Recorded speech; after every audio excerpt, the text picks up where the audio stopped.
Stuff packs are back, a new expansion pack, new information about Project Rene, and more. Here's what happened in today's Behind the Sims. This time around, they started with a surprise announcement for The Sims 4 Home Chef Hustle Stuff Pack. There has not been a stuff pack in 2.5 years, the last being the Paranormal Stuff Pack. During that time, EA Maxis has released 25 kits for The Sims 4, leaving many people, myself included, to believe stuff packs were dead. But The Sims 4 Home Chef Hustle Stuff Pack is coming. This pack's development team included new members from Europe, and the pack's direction takes inspiration from European kitchen design, including items like a dish drain over the sink. As a stuff pack, it will include new build-buy items, new Create-a-Sim items, and most importantly, new gameplay. In this case, a new waffle maker. Keeping with the European theme, this waffle maker is designed after more Nordic-style waffles, and it can produce a number of waffle-based recipes from all over the world. And they teased it having more new gameplay in this pack, but only revealed the waffle maker at this time. A trailer for The Sims 4 Home Chef Hustle Stuff Pack is coming on September 14th. And during that Stuff Pack reveal, they teased a base game update that will add filters to the recipe list when cooking, as well as bring cupcake making to the base game, allowing Sims to now bake cupcakes in the oven instead of needing the cupcake machine from the Get to Work expansion pack.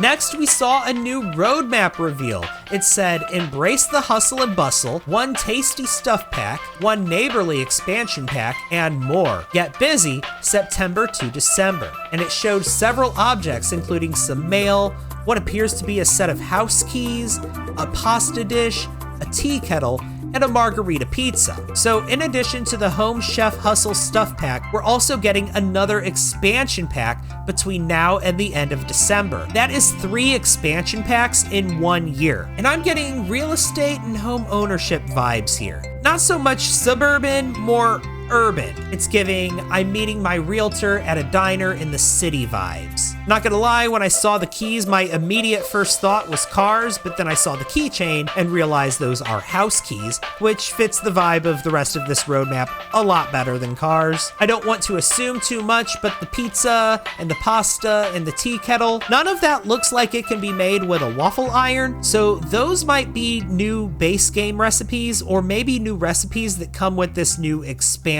pack. Next, the show took a detour to discuss Johnny Zest and the Landgrab family, where our host Mercy unironically sipped on some tea. While we didn't learn any new information per se, Mercy briefly discussed how the Landgrab family is historically evil, how there's information missing from their family tree, and how Johnny was disowned by the Landgrabs. She acknowledged the fact that we don't know exactly how Johnny is related to the Landgrabs, and said, quote, maybe as this universe continues to grow, we'll discover the truth, implying that we are going to get some lore around this family in an upcoming pack. Perhaps this will happen with the introduction of a new family member, like when they added to Agnes Crumplebottom's lore by bringing back her presumed dead husband with the Horse Ranch pack. I could speculate all day about this, but it looks like the popular assumption that Johnny is Nancy and Jeffrey's oldest son might not be correct. Next, they talked about The Sims Mobile and The Sims Freeplay. I don't play either of those games, so I didn't really care much, I'm sorry, but The Sims Mobile is celebrating Halloween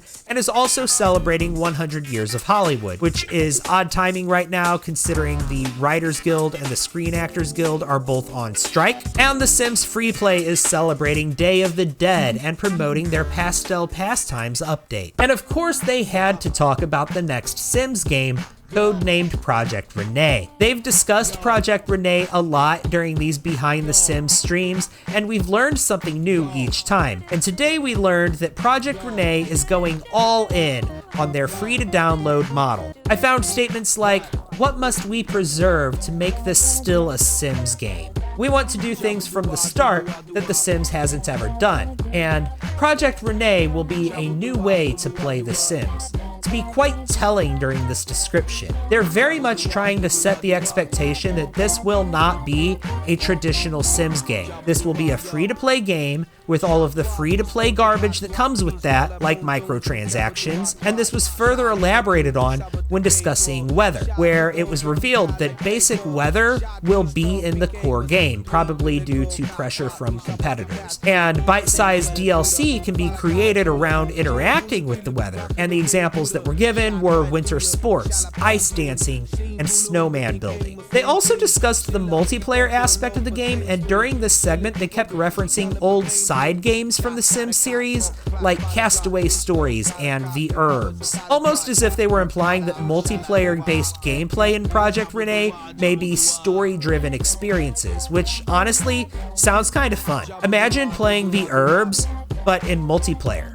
I can vibe with that. They also announced that Project Rene and The Sims 4 are going to exist side by side. They plan to support both, and they plan to continue to bring new content to The Sims 4 for the foreseeable future. They outright said that they're not setting out to replace The Sims 4 with Project Rene. They know that some people who play The Sims 4 may not be interested in this new game they're making, and they want those people to keep playing The Sims 4. In fact, it's starting to look like The Sims 4 may be the last traditional Sims game, at least for a while. I'm not sure how many more years they'll continue to deliver content for it because the game is already 9 years old, but it looks like EA wants to have a buffer period where both games are actively supported and receiving new content at the same time. But what are your thoughts on today's Behind the Sims? Are you excited for the return of stuff packs? What do you make of this neighborly expansion pack? And how do you feel about Project Rene? Tell me about it in the comments.